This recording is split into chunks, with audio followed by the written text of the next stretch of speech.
as you should be on Friday. Welcome to another episode of Force for Growth. I'm Ricardo. I'm Courtney, and happy Friday, you guys. We made it.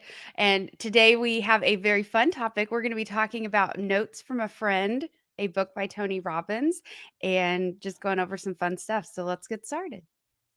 All right. Yes, Courtney, notes from a friend, Tony Robbins. Let me tell you why I love this book. Can I tell you why I love this book? I want to know. Okay. Typically, the Tony Robbins books are browbeaters. Like, they're hundreds of pages. They're browbeaters. I got two of them right there I'm I looking was at. about I to say, should I have had should them have here. grabbed them because it's like 10 pounds itself. But yeah. They're heavy. There's some heavy books. Notes from a friend. Look at how it is. Less than 100 pages. Boom. Yes. I Less love than this. 100 pages, but chock full packed of information and takeaways. Hmm. So, for all my people out there listening who've been thinking of going to an event, maybe they get intimidated by the big, thick books. This book is for you. This is a great 101 introductory book to the material of Tony Robbins. Yes, Wonderful absolutely. book. Wonderful book. If you're in the Tony community and you want to get people engaged and teach them about Tony's material, this is the book. Tony Yes. Robbins, Note from a Friend. Description, link to Amazon will be down in the description. Yes, and as the friend that gave me this copy, thank you.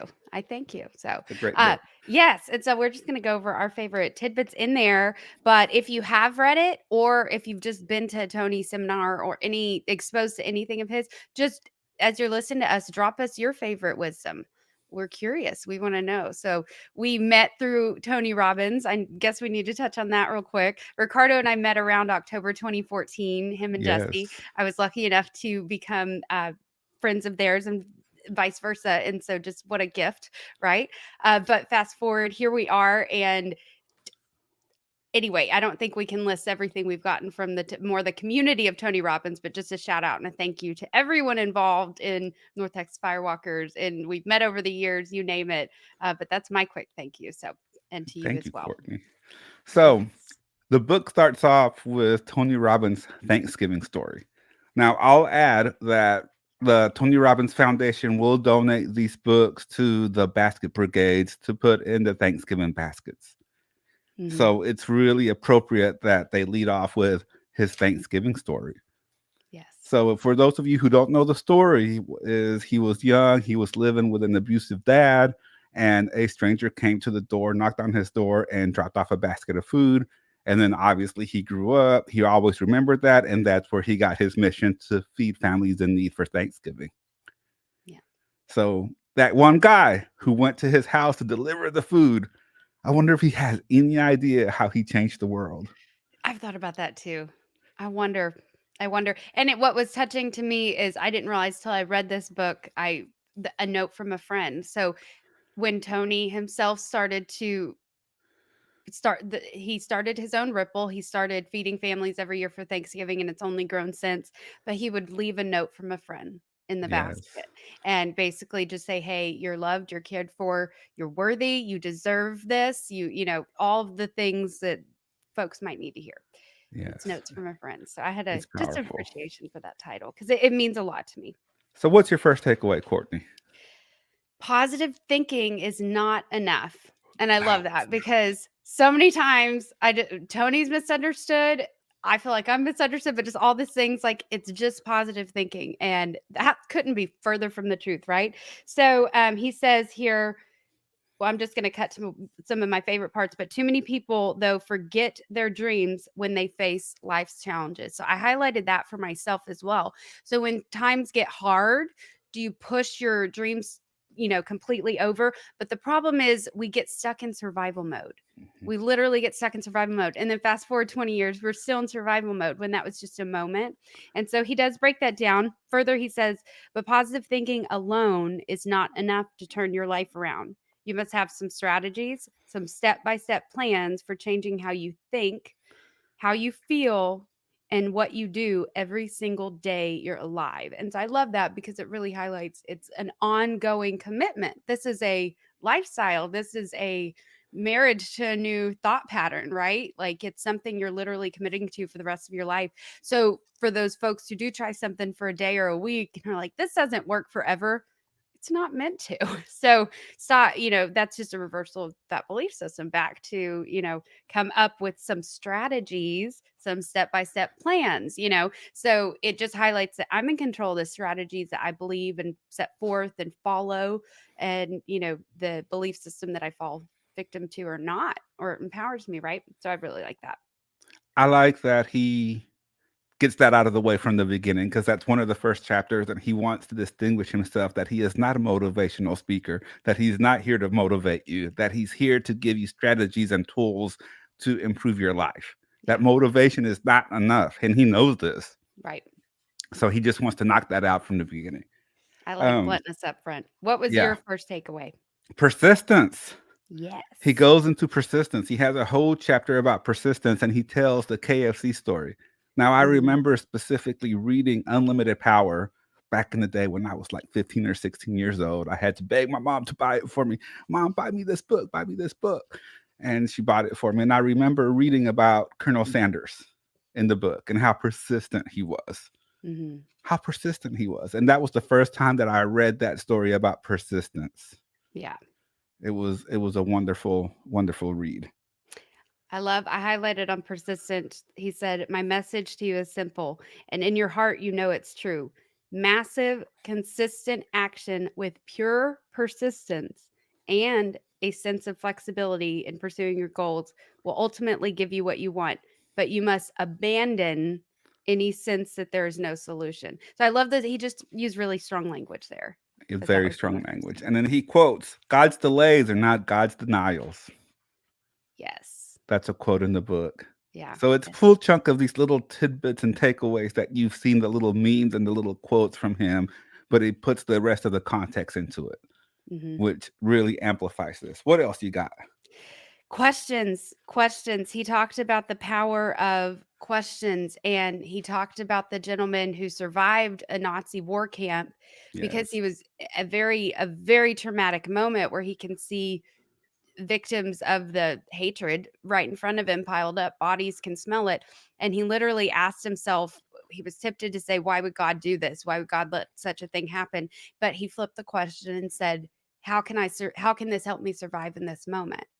And he came up Mhm. with a plan, and he stripped down and he climbed on top of the bodies, waited, and basically it was his escape route.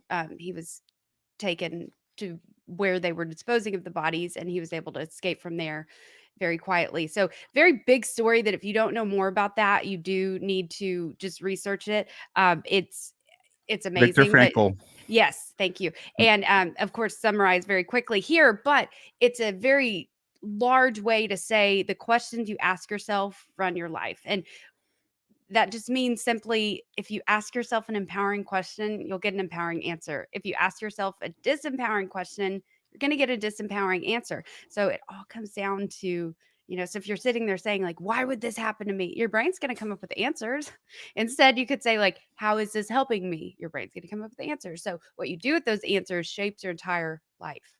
Yes. Yeah. And to learn more about that, check out Viktor Frankl, A Man's Search for Meaning. Yes. Thank you.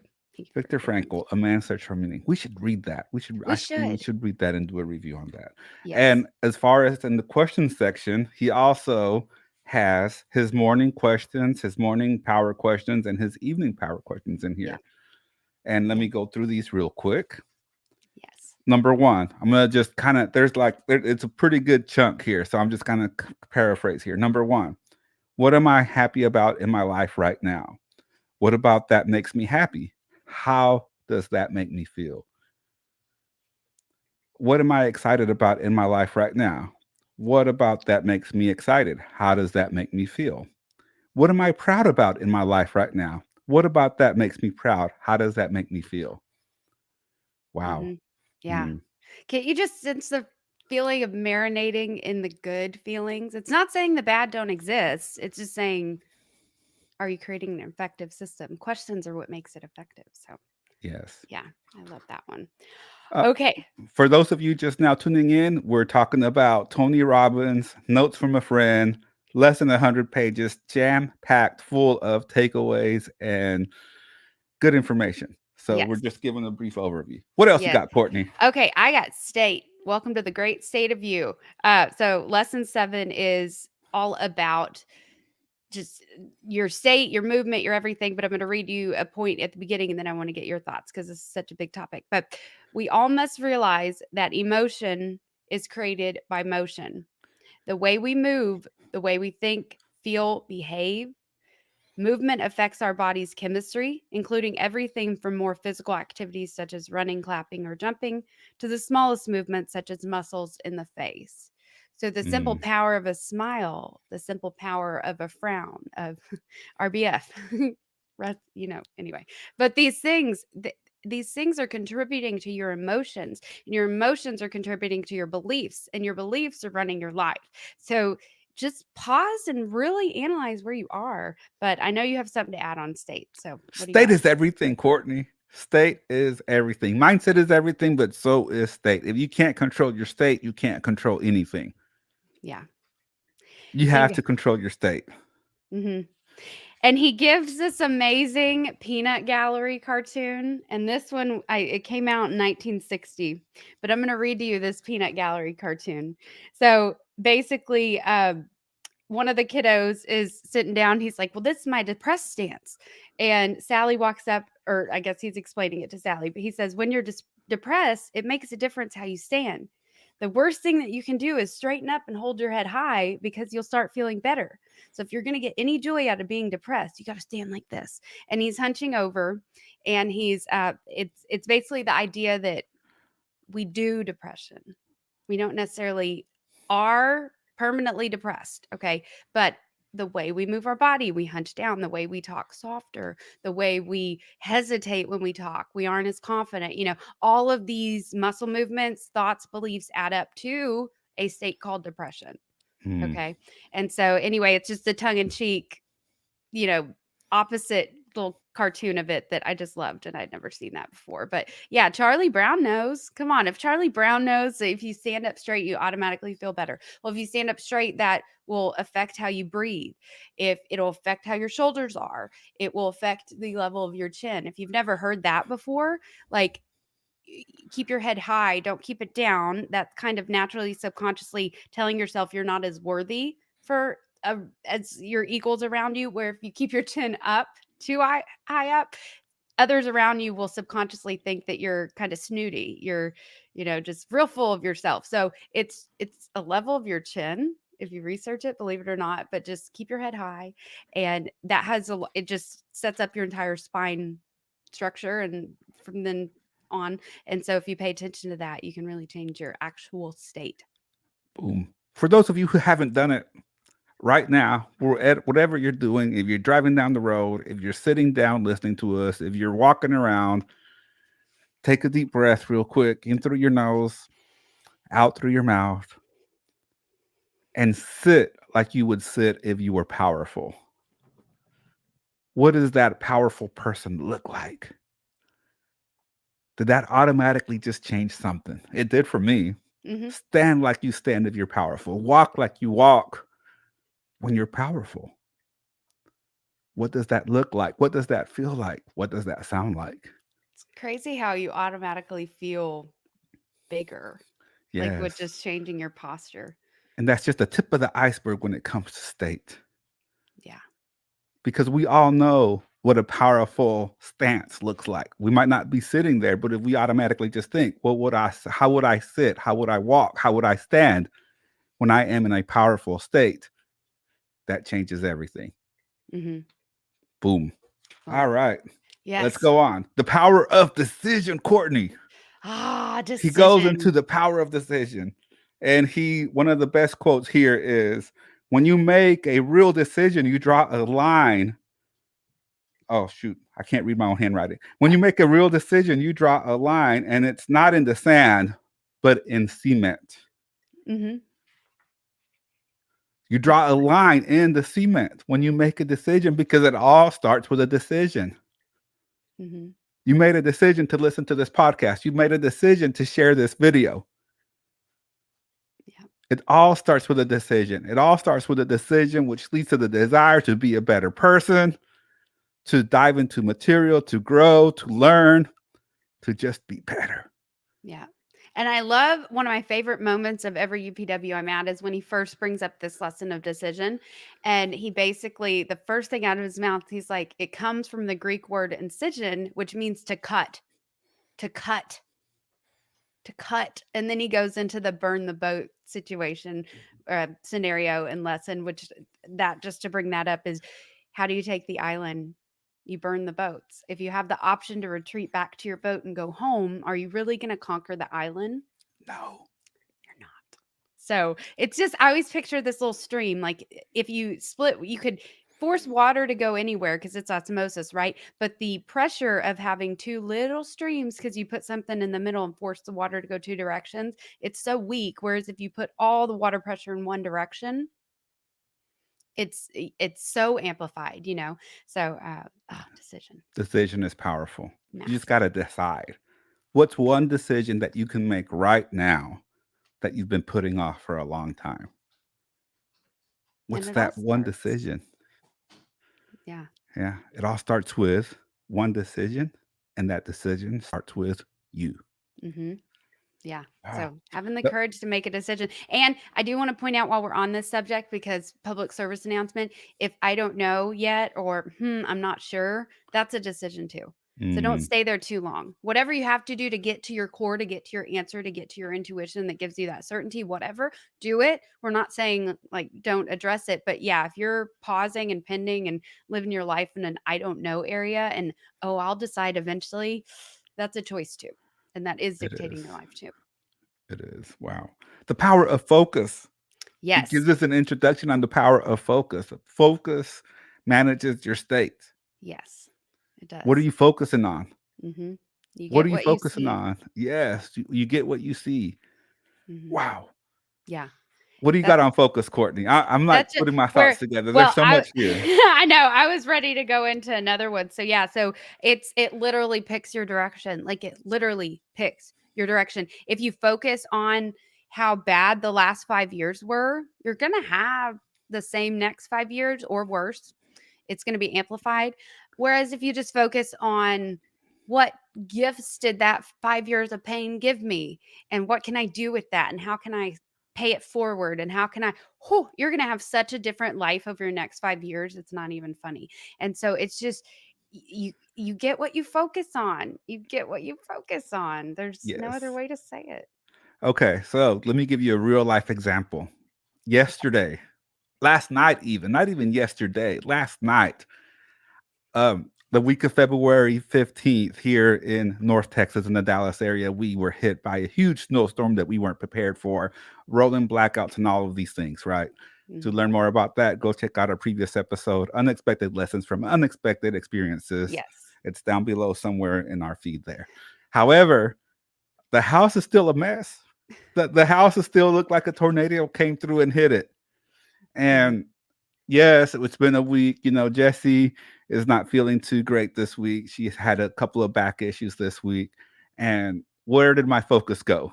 My focus was going into the mess. My focus Mhm. was going into the carpet and the stuff and the blankets still all laid up on the couch where we were all sleeping like a family. My focus was on all the stuff on the floor and all the game boards and cards and everything that's still out from when we were snowed in, literally snowed in, Mhm. right? And the candles still out all over the place, unlit, but they're still there. We put blankets on the windows because we wanted to conserve the heat and we didn't want the heat to get out, right? Mhm. So all of this stuff is still up. And that was my focus. So what was happening to me when I was focusing on that? I started to get I just irritated. see his nerves going up and up and up. Yes, I like it, it was building up. It was building up. It was building up. And one of the things with focus is that the more you focus on one thing, the more you see things that are similar. Mhm. That's just how it is. So if I start to focus on the blankets being on the couch and I'm like, we still haven't cleaned this up. There you Mhm. go. Now I'm looking for more things that we haven't cleaned up. Mhm. I'm still looking for things that are still not where they're supposed to be since the snowstorm. And if you were to describe your house to somebody in this state being the key word, you would describe it as messy and not put together. Like you would literally describe the image of your house to somebody. Whereas a week ago, what would you have said if I'd be like, okay, well, describe your household?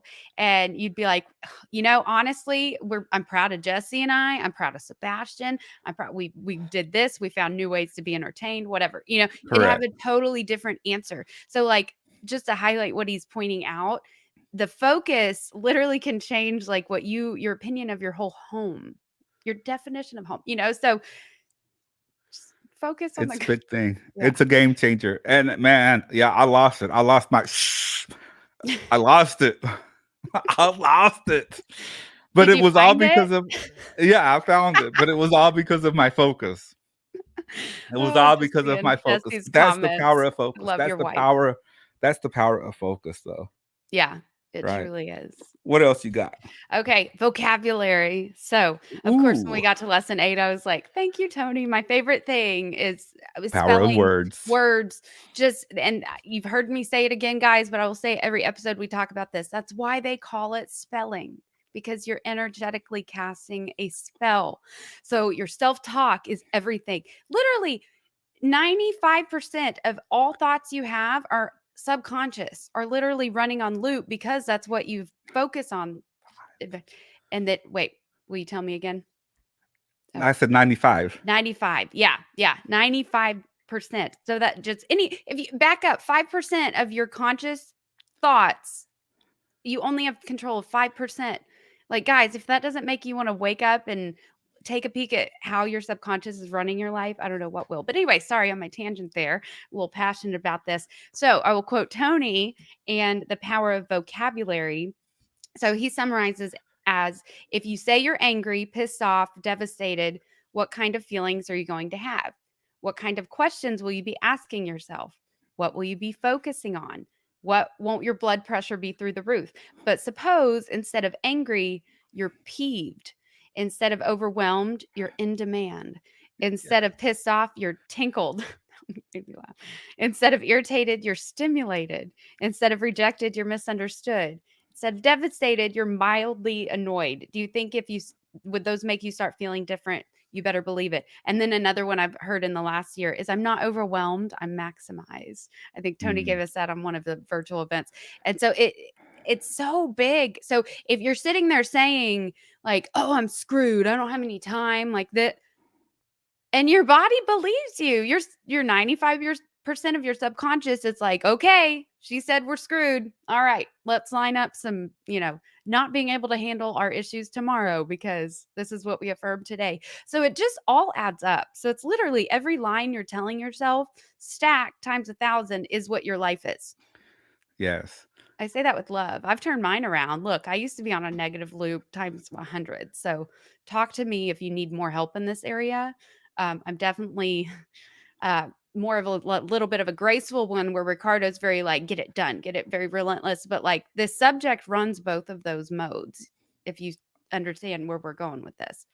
Yes, the examples that he gives in the book, like this is a little bitty chapter too. This is such a little bitty chapter.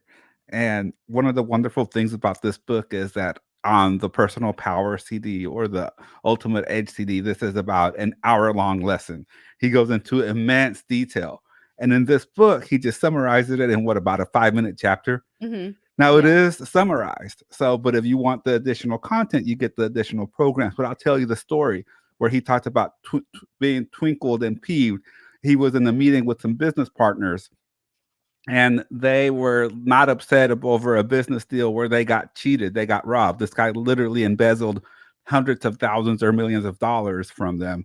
And when the guys weren't reacting, he was upset, but it was because he kept on telling himself, "I'm so mad, I'm so pissed." And the other guys were like, I'm a little twinkled." He's like, "What? What?" And then he came to the realization that maybe they don't feel those emotions because they don't use that language. Hmm. Wow. Yeah. Man, that's Yeah. big. Like, oh, and I remember that's where, well, he tells another story about driving. I don't know. He had a couple hours of a road trip somewhere, and basically had just gotten news that somebody had completely misused his name. Let's just say that. And then basically said, like, oh, Tony won't be showing up at the last minute where they sold all these tickets in his name. But he said no from the get go. He wasn't going to able to participate in that event. And so he got word as he's going to another big event on the way in his car, driving from somewhere in California and somewhere in California. I don't remember. But basically, he has to show up in a good state to where he's going. But he just got devastating news that's going to hurt his name in the, like all kinds of stuff. So all these thoughts or fears are running at hyper speed at that time. And so he started with the layering. And so he just kept thinking of moments of gratitude and would just send them to himself so fast and stack and stack. Okay, well, give me moments I'm proud of myself. Okay, well, remind me of magic moments with my partner, with my family, and just stack and do it faster. And so he leads you through an exercise that is much better explained at UPW. That's amazing, and it'll bring happy tears to your face when you complete the exercise. But it's a flood exercise. You flood yourself with these moments to focus on. So what you're doing, exactly what Ricardo and Tony are explaining, you're shifting your focus, but you're giving it all your certainty. So it changes your emotions like that. Well, maybe not like that when it's that big of a deal, but I mean, he jokes about now it's 90 seconds of suffering, not 90 days, like it Correct. used to be. It's so you still feel the emotions. Don't ignore valid emotions, but flip them into something, turn them into Yes. something. There's a wonderful video. I'll link to it in the description of the podcast. And just go to YouTube, do a search for Oprah, Tony Robbins, Emotional Flood, and it'll Yeah. pop up. It's from the Oprah Super Soul session or whatever it is, or Super Soul, or one of her seminars. And he did just a really brief example of that. It's about 5-6 minutes. It's powerful, it's short, and it'll really give you a taste for what we're talking about with the emotional flooding exercise. Again, I'll link down below in the description of this podcast directly, or you can just go to youtube.com and do a search for Oprah, Tony Robbins, Emotional Flood. Mm-hmm. Yeah. Yeah. And use it. It's a tool. Use it. Okay. I want to talk about metaphors All right, because go. you teased me about metaphors. So I was like, I love that there's a chapter on this. Okay. So we use metaphors all the time. Like, I'm up against a wall. I'm at the end of my rope. I can't break through. My head is about to burst. I'm at a crossroads. I'm struck out. All kinds. We can keep going. So, literally, back to the vocabulary, your brain's job is not to make you happy. It's your brain's job is not to be like, hey, Courtney, that's not on track with what you want. That's going to knock you off track. No, your brain's just literally, is this going to kill me? Does this fit into a pattern I've seen before? And if it's something that does look like something from your past, you're going to delete, distort, and generalize to fit it into that pattern, whether it's true or not, just because your brain wants to support you surviving. So if you then look at a metaphor where you're like, oh, I'm screwed, your brain's gonna be like, you're right, you are. We need to figure this out. And you're just gonna step into that reality when it was one you literally like it you drew it right here and drew, I don't know, like some artist, think of a cartoon and then you get to step into that reality. Like that's what you're doing with your words and your metaphors. And when every time you say I don't have time, every time you say like happiness is hard to maintain, or all these little lines that just come out, it's running your life. So the one I did highlight though, metaphors make a difference. Behind every metaphor is a system of beliefs.